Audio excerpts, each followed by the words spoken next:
Mr. Secretary.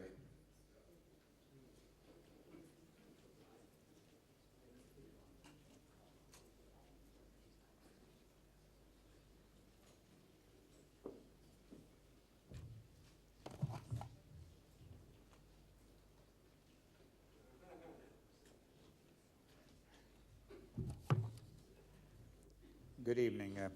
I'm sorry to be late, but Bosnia always seems to take elections. If, in fact, the voters of Bosnia vote for ethnically pure areas, what is there the United States or the international community could do about it? Parties involved. Today's agreement will advance four important objectives. First, ensuring the successful conduct of the elections. Second, moving ahead to complete the federation. Third, establishing institutions which were agreed to in the Dayton agreements. And fourth, strengthening compliance in other key areas of the Dayton agreement. The first and no doubt the most urgent steps are those necessary to ensure the democratic elections a month from today. The parties have pledged to ensure free movement of persons and full access to voting places throughout Bosnia. They've also agreed to take steps to stop incidents of violence, to stop threats or intimidation against opposition politicians or against ethnic groups or against journalists. General Jawan has confirmed that IFOR plans to play a major role in supporting the elections. The parties agreed to work closely with IFOR to accomplish these purposes. To expand access to the media by all political groups in all communities, the parties reaffirmed their agreement to support the Open Broadcast Network and other media support projects. The Open Broadcast Network will be open to all stations throughout Bosnia and Herzegovina. A renewed commitment was also made today that persons indicted for war crimes will not participate in the election process in any way.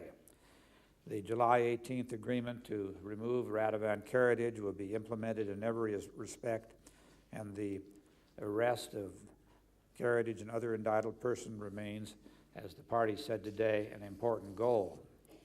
The second main area of agreement reached today is a plan of action to move forward with the full implementation of institutions for the Federation. Herzog Bosnia will be disbanded no later than August 31st. These are important steps in the process of bringing the Federation to life and setting the stage for the new institutions that will be necessary following the elections. The third area of agreement concerns the key steps following the elections. The elections will lead the establishment of national institutions that will govern Bosnia and Herzegovina. Today, the parties agreed to work closely together to launch these new institutions, such as the new presidency, the Council of Ministers, the Parliamentary Assembly, the Central Bank, and the Constitutional Court. Finally, agreements were reached in other areas which are vital to compliance with the Dayton Agreement. The parties agreed to strengthen their adherence to the arms control annex of the agreement, another essential element of the overall effort. They agreed to correct problems of underreporting and slow compliance with the arms control agreement. And the parties also recommitted themselves to moving forward with arbitration of the disputed portion of the inter-entity boundary line in the Brko area and to implement fully the results of that arbitration. The agreements reached today are the kind of step-by-step progress that has kept the parties moving forward toward peace despite many difficulties over the last several months.